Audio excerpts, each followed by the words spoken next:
What would lead someone to visit a site like Puma Punku in Bolivia 50 plus times? It's because it doesn't fit the conventional archaeological story at all. There are many magnetic anomalies here that we are going to explore today, which standard archaeology doesn't even look at.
These are the famous H blocks. There are a total of 9. We don't know if there were more before, but 9 remain, and each one is a different shape and size. They are not identical.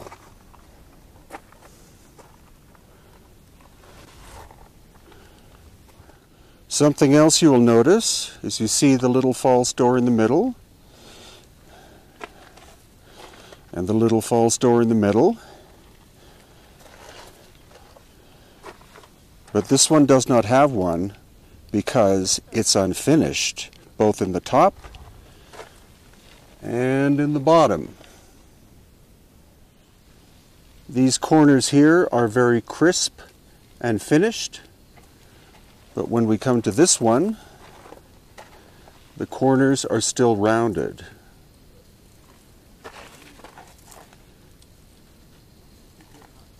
Again, indicating that this one was never finished. Also, in terms of magnetics, watch what happens to the compass.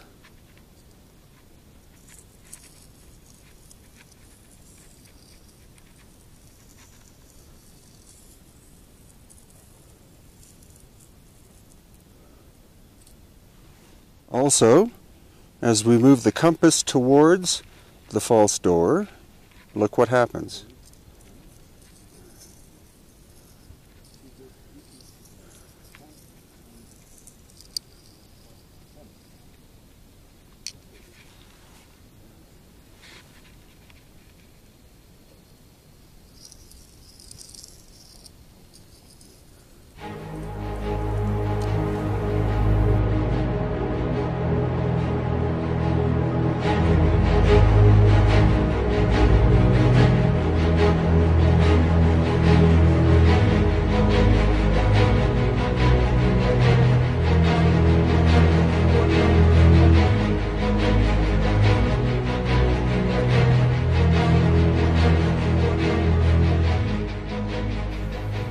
So, what we're looking at are at least 2 types of technology.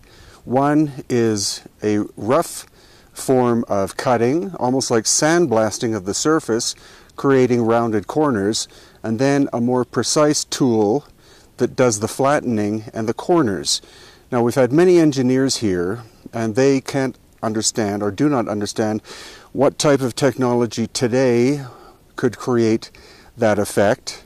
And there's no way in hell that the Tiwanaku Bronze Age culture of between 1,000 and 2,000 years ago, that they had a technology that could possibly do this.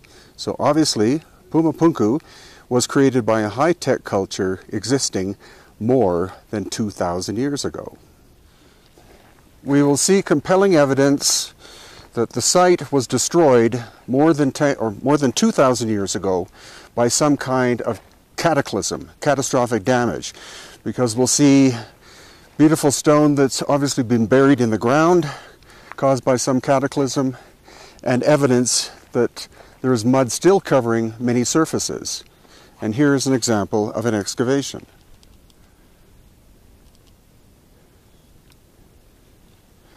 You can see these stones were found in place, and they have the same level of precision as the stone I just showed you. And growing scientific geological evidence is telling us that a great cataclysm happened about 12,000 years ago that affected many sites around the world, including this one. And the timeline, interestingly, fits in with Plato's account of the destruction of Atlantis, which according to his records would have happened 11,700 years ago.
And these red sandstone slabs, one of them originally weighing more than 130 tons. The quarry is up and over those mountains 14 kilometers away. And the theory that log rollers were used, as in tree trunks, to move these stones, as Giorgio has stated on Ancient Aliens, is completely ridiculous because there are no native trees at 13,000 feet elevation in this area whatsoever. So the mystery which standard archaeology has not solved is how the stone was moved from 14 kilometers away, again upwards of 100 tons, and the gray andesite stone is actually from Mount or Cerro Capia, which is located 70 kilometers away in that direction, which we will see in a moment.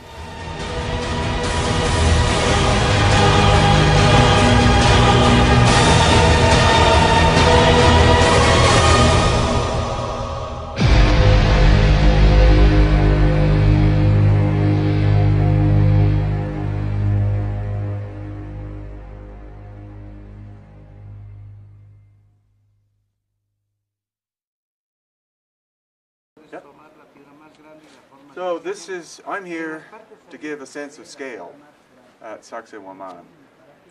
And in this instance, I'm standing below what is the shape of the paw of a puma, which you can readily make out. You can see the 4 toes that are up and the palm, and then part of the arm coming down.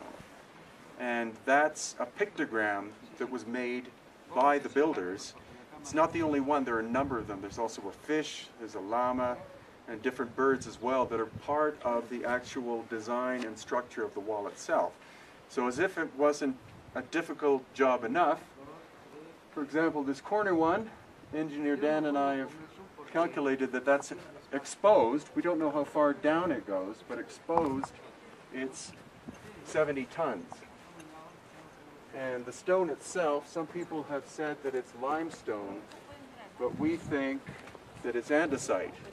And if it's andesite, which is the local stone of the area, then it's at least 6, if not 7, on the Mohs scale of hardness, which goes from 1 to 10, 10 being diamond. So 6 or 7 is at least granite. And how the people made it, Nobody knows. So the reasoning behind the fact that all of this stone is different shapes and sizes, the conventional thought is these are the natural shapes, and so the reason why they did this is because it was the easiest way to do. You don't have to do too much work on each stone in order to get the shape. But it makes more sense, possibly. The logic behind it was partially for earthquake proofing, that if you have different shapes put together like this, then an earthquake wave going through it, it can't find a standard pattern in which to follow through. So maybe that makes the stone more stable. And in terms of accuracy and precision, this is what we're looking at. So the idea that slaves were responsible for this kind of work is probably kind of stupid, because I'm sure you can train a few slaves to be able to be precision stonemasons, but you're not going to be able to train them all. And what we find here is an example of our megalithic friends who built a lot, hundreds if not thousands of constructions farther up from Sacsayhuaman with their telltale signature, which is this curved intersection of the horizontal, more or less, and the vertical.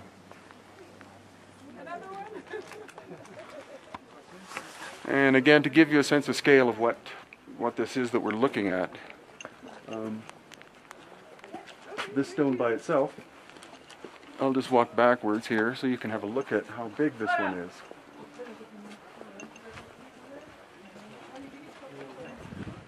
And around the corner.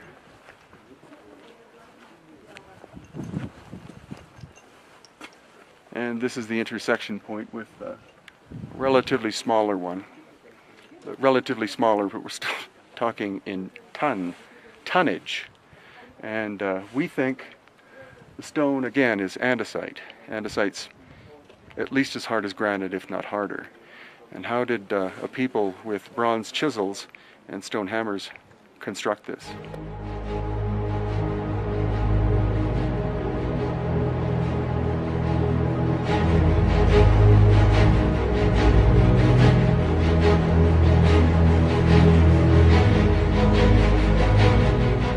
This is our friend Ephraim, and he's going to explain this. Yeah, and this is the snake. Snake. This is the possible decoration for gold or for silver, no? Uh-huh. This is the head. Yeah. Yeah. This is the shape. Yeah. Uh-huh. This is the division in 7. Right. 7 chakras. Yeah. 1, 2, 3, 4, 5, 6, 7. Yeah. 7 chakras. And the snake for the Incas, the symbolizes the intelligence. Right. Yeah. Right. That's the most important animal. Uh-huh. The snake then represented the underworld. Right. And Ucupache. Sí. Yeah. That is the snake is most important animal. For the Incas, they consider the totems, Uh-huh. the sacred animal. Right. Yeah, and this is the snake. Uh-huh. Yeah. And then the puma is... Puma condor. Yeah, so puma is the middle world? Middle world. Right. Yeah, the snake, the underworld. Right. The puma, the middle world. The condor, the upper world. Exactly. So Yes. it's also subconscious, conscious, Yes. superconscious. Exact. The three aspects Yes. of being. So, Dr. Weischer, you are a electronics engineer from the United States. I'd like to know your impressions of the stone craftsmanship, the possible evidence of some kind of cataclysmic event, the fact that the stone is brought from between 14 and 70 kilometers away, and just your overall impressions, and also the magnetism, so your overall impressions of Puma Punku. Well, I think it's unequivocal that it was created and engineered by a very advanced technology that is not from the Aymara Indians. We're dealing with very precision drilling, we're dealing with very precision stonework, we're dealing with very precision transportation, we're dealing with a site that from its position must be at least 12,000 years old, because we know what the water table was, what the water level was at that time. Clearly there was a dock there. For what purpose, to what end, I have no idea. But clearly and unequivocally, the technology that is involved with the construction of this, and the fact that it's in tatters, it's in pieces. So some cataclysmic event obviously destroyed it, but for what purpose, I have no idea. It's just absolutely fantastic.